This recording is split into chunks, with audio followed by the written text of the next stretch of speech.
For those of us who live in Singapore, you'll be familiar with the discussion of local talent versus expats. And it really came to a head in the last couple of years when arguably a lot of the noise that we read online is all about those hated FTs, the foreign talent who threaten to take away the jobs of the locals.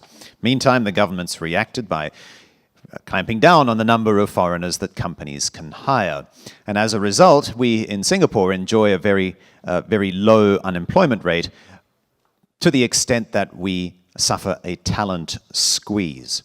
So we're going to pluck this apart, particularly now when it comes to the media business, the pros and cons of having local versus expat staff, what wins you more business, and what do clients actually think? We have four guests joining us here, on the panel, together with our host, Jeremy King, again. We have the head of talent at Starcom MediaVest, Ms. Tang Seok Hian, joined by Zenith Optimedia's Chief Talent Officer, APAC, Janice Fu. Also coming on stage is the Managing Director of Accenture Interactive, George Patten. He's the Global Lead for Media Management. And from Twitter Asia, the Regional HR Business Partner, Bala Subramaniam, and Jeremy King, moderating.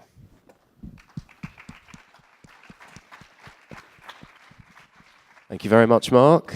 Hi, panel. How are you all? I'm good, thank you. Excellent, excellent. As Mark said, we're going to look at talent across the region, so across APAC. A few issues. We want to look at the expat versus regional debate. We also want to look at talent in general as well, because we often hear that the dearth of talent in media industry is often spelt out across the whole industry. So I suppose the first place to start is a few facts I'd kind of looked up in preparation for this. By 2021, there's an expected rise of 22% in new employees, for demand for new employees, and put that into comparison, in the same region in Latin America would only be 13% in the same time. So obviously the number of businesses, the number of employees that are demanded is rising.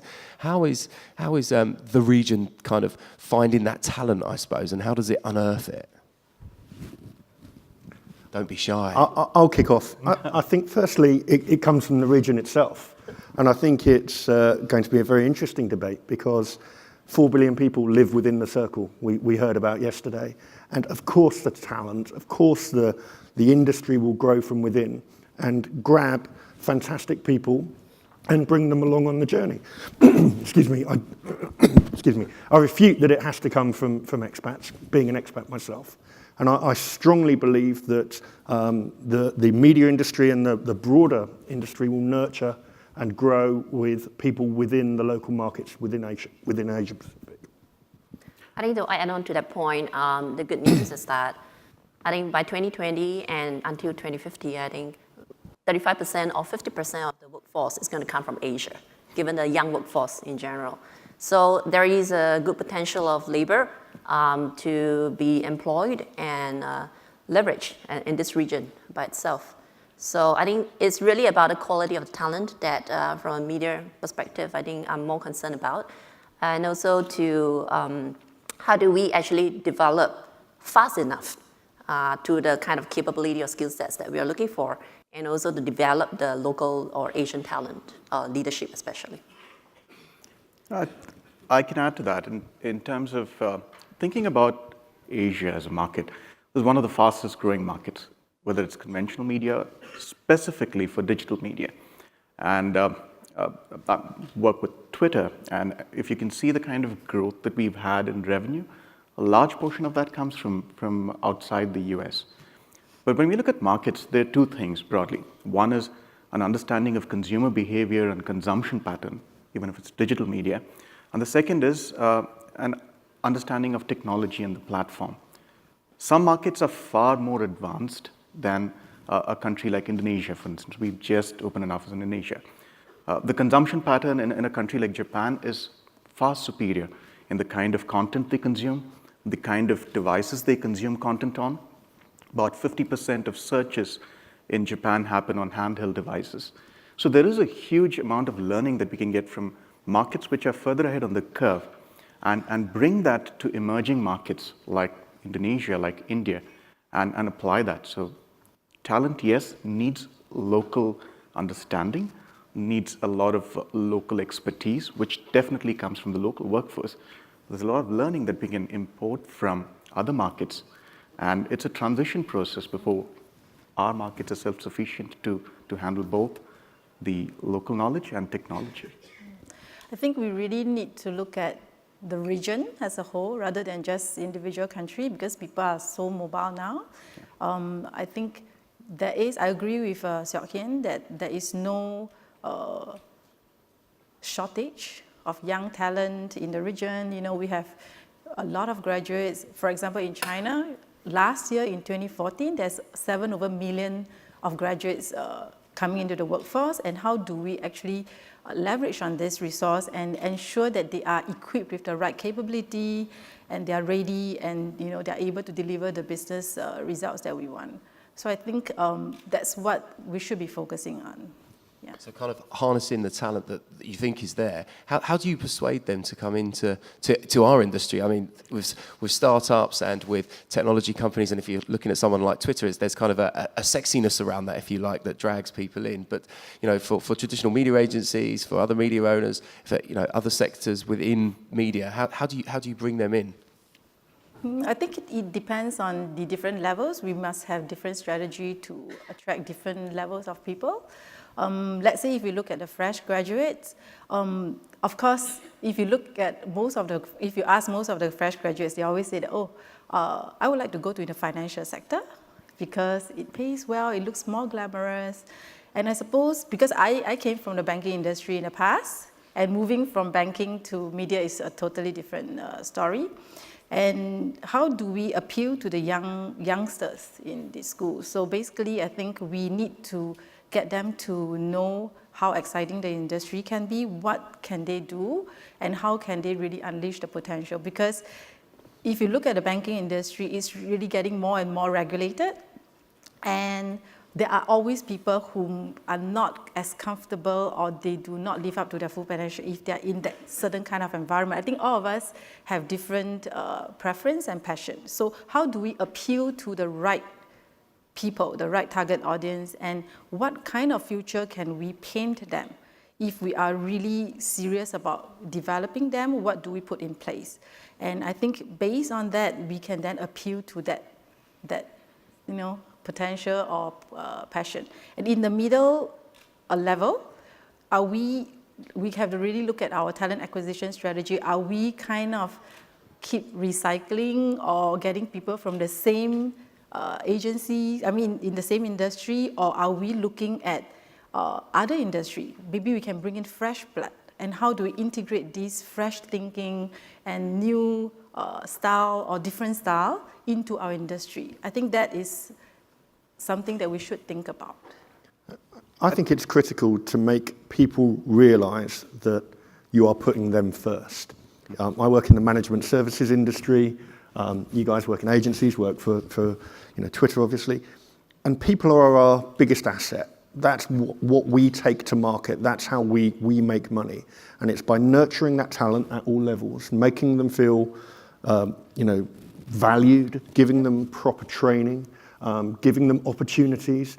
And that could be to move overseas from Asia. I mean, I travel a lot in North America and Europe. I have a global role. And we never have the debate about expats in Europe or North America. And there are hundreds of thousands of them. Mm-hmm. And I think that's vital as well. It's about saying to people, we can give you the opportunity. We can give you the career development. We can give you the training. We can give you the excitement. We can give you the right remuneration, which is very important as well. Let's not underestimate that. To give people the opportunity to grow in their careers, because in all of our industries, people are the most important thing, and that's what people buy. That's how we make money. People buy from people, and that's the business that we're in. If I can add to that, if I can ask the audience, how many of you, if you can raise your hands, have ever been hired by someone before? Right? Probably an HR person spoke to you when you got hired. When was the next time you saw that HR person ever in your life? Right? So, yeah, probably the day you leave the organization, you'll have an exit interview. So I think talent, yes, you got to get good HR people who understand what talent is in the organization, who can partner with the business. Now, within HR, okay, You've heard of this black box sort of function called compensation, right? Nobody knows what happens there, right? It's secret, hush, hush. A lot of organizations have a compensation philosophy, or they benchmark and target at a percentile. So take an example, an organization says, I'm at 75th percentile as a compensation strategy, which is great for the compensation person. Talk to your recruitment leader, what's their benchmark on percentile? Have you ever come across a recruitment leader who says, let me take 100 guys, drop the best 25, and go for the next? That's 75th percentile. So if we have a common understanding between what we're looking for and what we're willing to pay for, I think that helps us get the right talent to the right place. Mm-hmm. Interestingly, you talked about Resonation, and obviously we've spoken a lot about Resonation from brands to their consumers. In order for all of you obviously have clients in the media industry, what difference does it make in terms of the type of staff and the type of people you employ? How important is that? Obviously, how they deal with staff. So the whole expat kind of regional staff thing, from that point of view, what do the clients in the different regions, does that make a difference? From my perspective, and we run a lot of agency pitches, and we obviously pitch our own work as well, clients really don't care. I mean, do you really think that clients care if someone actually comes from China, or actually someone comes from North America, or comes from the UK? They just care about how knowledgeable that person is, how engaging that person is, could they work with that person. They're agnostic. They completely don't mind. It's about, can I work day to day with that person, and what will that person do for my brand and do for my business? And it's the same anywhere else in the world. I absolutely refute that this is an APAC issue, because you could ask exactly the same question in any other country around the world, and all clients want to know is, how can they drive my business forwards? Mm-hmm. In terms of their whole team, I mean, we talk about other parts of the world, but it's always something that always crops up here. So everyone you talk to at different points will say there is an issue. And actually, some of the companies here want to, we saw Jeffrey from China yesterday, and it's quite interesting. He had an interpreter with him, and he could speak English, but he wanted to do it in Chinese, which is absolutely fine. But it's a classic example of potentially, from a Chinese perspective, they're kind of quite siloed from the rest of APAC in that sense. So from an expat point of view there, if you're looking across the region, that's quite a different scenario, isn't it? Well, I refute it. You could say exactly the same about Spain. You could say exactly the same about France. You could say exactly the same about Italy. They have their own languages, and you have to have people who are able to communicate. I can't speak Mandarin, and so I work in China because you get by, and people engage with me, and we have some local speakers in the team, and it's about that blend. It doesn't matter where I'm physically from, what I physically look like. It's about, do I engage with that client, and do they engage with the team? And I genuinely believe that's what clients think. Yes. I think there's one thing that really puzzles me throughout the years is that I think from consumer perspective in the marketing world, we have started to categorize consumers based on their psychographics and not demographics. However, when it comes to talent, I think we are still very stuck at the local versus expat, or the demographic of the nationality, the race, and the religion. So that is what puzzles me.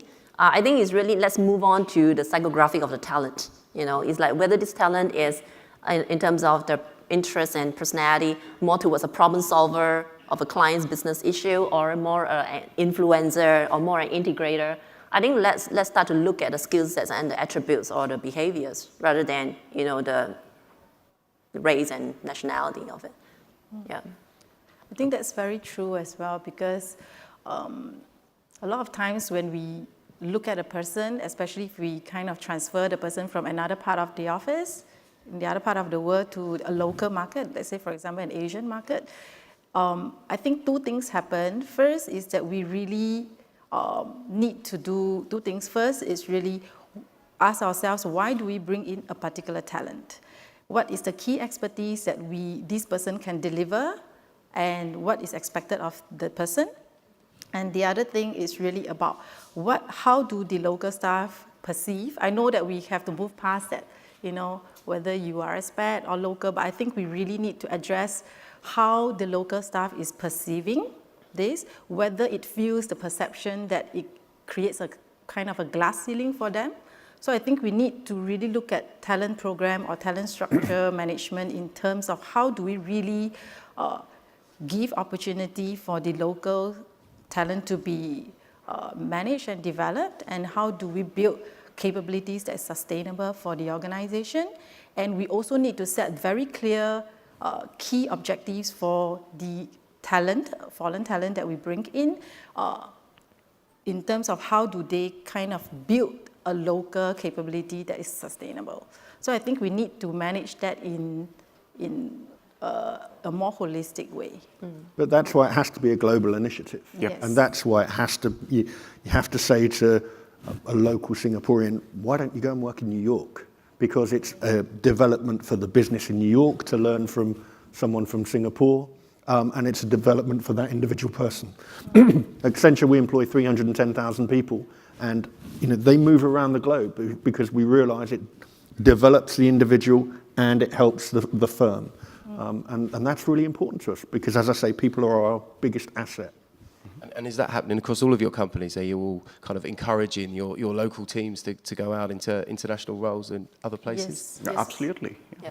Yes, I think there's this concept about the reverse expatriate strategy, where we want to ensure that our local talent are able to get the right perspective, the global exposure. So we do send them away from the local market so that they get to work with international teams, or they get to work with people who are experts in a certain area or a sector, so that they get the right training and bring them back to the local market, and they are able to have that global perspective as they manage the local market or the clients. In fact, that's a very good thing that we focus on transfer of capability. Indonesia is a great example. There's been some reforms in the immigration law there, which requires that if you have a foreign worker coming into the country, you need to have a local worker as a co-worker. The intent that the government foresees is that it'll help upskill the local population and transfer that knowledge over a period of time.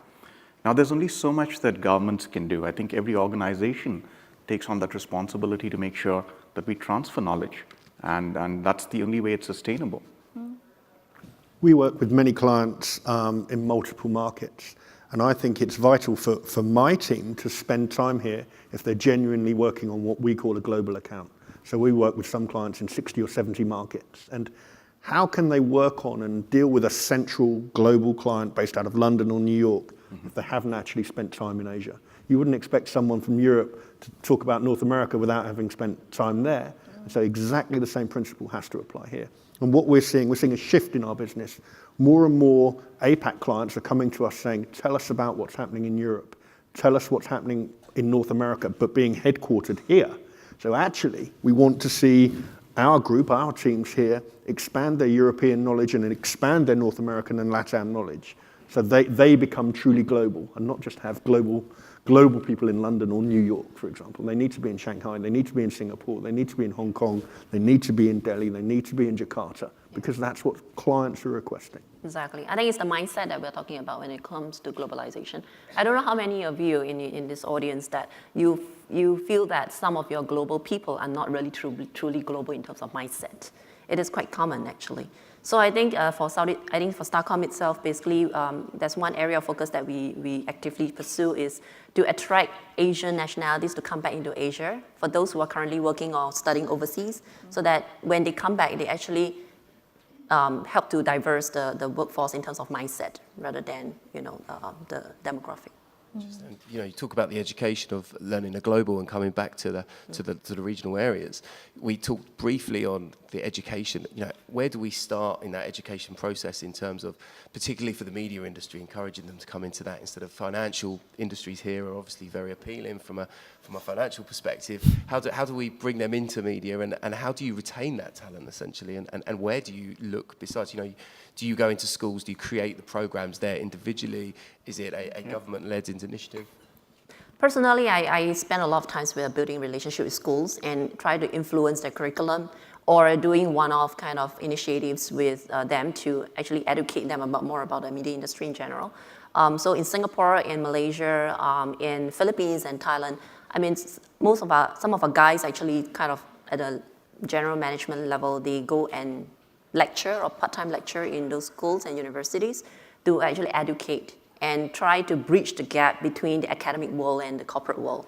Yeah, so that's what we do, and wherever possible, we would like to partner with the local trade bodies, or the industry trade bodies, or the government even, to come up with initiatives that could actually benefit the workforce. Yeah. I'd agree. I think getting young talent right from schools, engaging with them is a phenomenal opportunity. If we have the scale, we think ahead in terms of talent requirements and plan progression, which helps bring in talent. The other great way to engage local workforce is a reference scheme or an employee referral scheme. So if you hire great people, I'm sure they know great people that they worked with before or friends with before. Statistically, that's been the highest conversion ratios. Employee referrals are the highest conversion ratios that we have. Close to half the hiring that we get is from employee referrals. So that's a phenomenal source to tap, along with getting talent right off campus. I think that because I work at a management consultancy, so I don't work at a media agency or someone like Twitter, so I think you should actually have more confidence. You should realize what a great industry, certainly graduates and certainly people with 2 to 4 to 5 years experience think it is. I mean, it's tough for us. We might pay more, which we might do at graduate level and the early years, but it's a different kind of environment, and some people find that incredibly attractive. I was talking to a CEO of an agency, APAC wide, recently, and he said, well, the thing is, we do actually get 27,000 applicants a year across APAC. And so don't be fooled to think that it's tough for you to get people, because a lot of people want to work in your industry. And it's tough for us sometimes in suit wearing, jacket and tie kind of look compared to your jeans and trainers. Look, it's difficult for us to compete. So there are pros and cons. Yes, attraction is not an issue, retention is. It's true. But I think it's about, it doesn't matter in terms of the numbers, I think it's more about the quality, isn't it? I think that's what we're struggling to find as an industry, is that quality. And does that mean you scour the region? Do you scour the globe to bring quality here? Where do you kind of look for that? If you can't find it here, where do you go? I think it again go back to the different levels of people that we're looking for. I think it's a little bit related to what I've discussed earlier. I think the company the organization really have to look at a kind of a long-term investment. For example, for Zenith Optimedia, what we have done is that we have invested a lot in even fresh graduates recruitment. So when we launched the graduate Zenith Optimedia graduate school program in China last year, we kind of put it online across all the different cities. We have like 12,000 applications, and we went through a very stringent 5 rounds of interview, and we finally shortlisted about 50 graduates, and they all come from different parts of China. And what we have done is we have invested a lot in developing these 50 graduates, because we believe that these are the people that are versatile. We have done a lot of, we have selected them through very stringent processes, and we invested in them a 3 months graduate program, and they get to talk. We invited our clients to talk to them. We invited our in-house experts to train them. We get them to do rotation in different parts of the organization. And from that 3 months process, we finally hired only 40 of them. And we put them in different business units, and we kind of ensure that they are monitored and they are developed accordingly. And I think that's the kind of investment that we are putting in place, because, as you know, the turnover I think turnover is always an issue for organization, even across industries. I think what we have found out through this program is that through the interactions that they had with our clients and also with our in-house experts and the senior management, this group of people are a lot more engaged. They feel a stronger sense of belonging to the organization, and because we tailored their development plan we aligned their development plan to what they really want to do in the organization. I think we had brought down the turnover of our first year graduates to really low. So out of the 40, let's say we hired in 2013, we only lost one of them, and because the person needs to go overseas with the family. So the retention is really good for this group. And I think that churn is obviously a challenge, but the way we try and do it as a global firm, again, is meritocracy, because it's about saying, if you've got 50 graduates, you might lose 20. Who must you retain? Who is the most important person for your client and for your business? And try and look after the top 20% wherever possible, because it's about your best performers and making sure that you really look after people who are driving your business forwards as well. There has to be an element of meritocracy when looking at churn as well. No, I absolutely agree with that. I think churn is desirable to a certain extent. Definitely. Like if people don't leave an organization, where would you get opportunities from if your growth rates are not very fast? So you need to have a healthy rate of churn. And that's an excellent point. It's about who churns. And if you're able to make that thoughtful choice and make sure that people you want to leave, yeah, that's a good way to have a healthy churn in the organization. Yeah. And is that something here, is churn, from you, George, from looking at the global perspective, is churn bigger here or bigger in other areas? If it's bigger here, what's the we kind of certainly see a reasoning problem in a market like China, where there is so much demand for people. And I think that the salary structures are in play in China, where people can move for double their salary at very junior levels. And that's a challenge for our firm, and I'm sure it's more of a challenge for my agency colleagues, but it's about making people realise that the career is a long time. Yeah. And what opportunities a firm like Accenture can bring in the longer term, or a Starcom or a Zenith or a Twitter in the longer term, as opposed to that short-term move. But certainly we see it, but it's about, again, making people realise that at a firm like Accenture, we put people first. Every leader at Accenture and every middle manager and junior guy has something called people developer as a core fundamental. It's a core KPI of mine and every single member of my team, along with business operator and value creator, but people developer is a key strand. And if I don't develop my people, I personally won't progress at Accenture. And so it's about allowing the team to realise that. I think from a talent perspective, the fundamentals or certain some of the talent management principles needs to be updated as well. In Starcom, we do not see career planning or career management only when the talent is within the Starcom network. Sometimes for key talents, even when they leave Starcom, we actually still keep in touch with them. We're kind of concerned about a career progression in their next role. For whatever reasons they leave Starcom, we make sure that it is one of the best decisions they have made. And then because we will always welcome them back when they are ready. And they will bring new skill sets, new mindsets. And that is how we look at talent management or career management from the talent perspective, not from the organization perspective. So we look at the whole career lifespan of the employee or the talent rather than from the time they actually spend within the company. Yeah. That's an excellent point. Bringing people back, having an alumnus network which can bring people back is excellent. In my experience, I've found this indirect correlation between the inflation in a country and the attrition in a country. So countries with larger inflation rates tend to have larger attrition because salaries keep growing at that pace. And it's always the people at the cusp that we lose. Someone's been there for 3 years, is at the cusp of a promotion, will find the external market willing to pay for that ahead of time compared to the internal. And that's where a lifetime career plan, saying it's not this comp cycle, it's not this January's paycheck, but what can we offer you over a lifetime? And communicate that to employees. Like, tell them that this is the plan and make sure that they know about it. That'll help retain them. Or help and that them transparency is vital. Yes. I absolutely agree. Saying this is where you're going within the firm. Yep. This is the trajectory we have you on.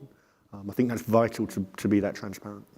I think it's important that once we have identified the talent, they understand that how they are going to be developed, and it is clear to them what kind of support will the organization provide, so that they are able to then move along and be very clear about what they can expect, because there's always somebody else knocking at their door and offering some Better increase, salaries, yeah. better salary. We can all do with better salary, but I suppose if they understand what they can expect, and also I think we have also introduced senior managers who actually mentor such key talent. I think the mentoring relationship also have provided a very good kind of retention effect, because they know where they're going and they have someone who actually guide them along the way, and they understand what is expected of them, and they're rewarded both in terms of learning as well as compensation. I think once that is clear to the individual, the chances of us keeping them is a lot better.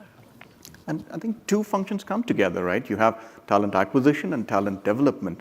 And it's a build versus buy decision, saying when you look at it together, let both functions work together towards a common objective. Do we acquire talent from outside, or do we groom and build talent internally?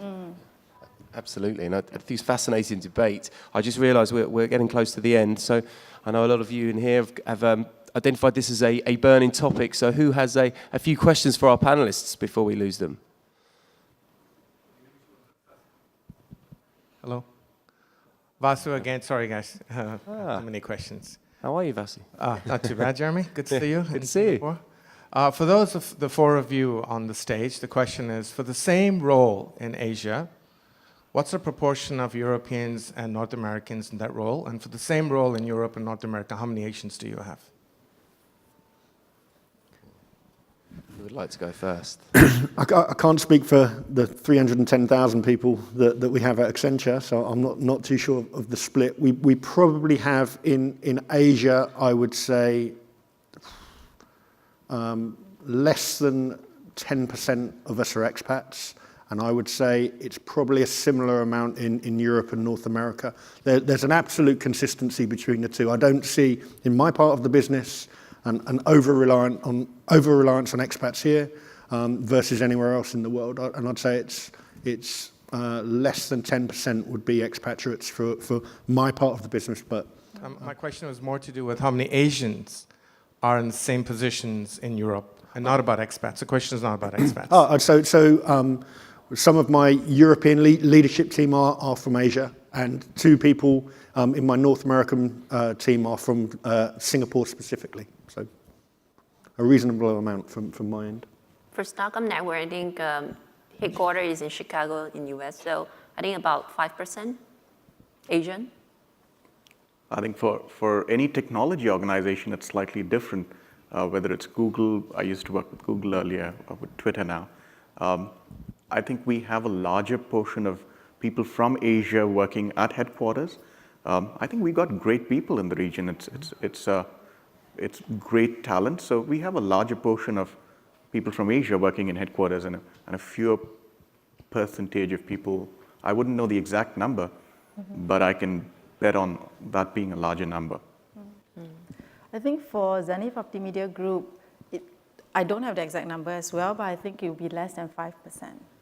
And we're increasing this number because we are actively hiring Asian graduates and get them to work in the global offices, whether it's in US or in Europe.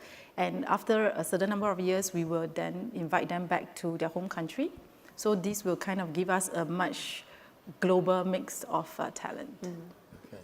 Okay, thank you guys. We are out of time. I have the please wrap up sign, so I don't want to take away any time from the next panel discussion, which is just before lunch. So thank you very much to the panel. Thank you, Janice, Ballard, George and Seok. Thank you. And thank you, Jeremy King.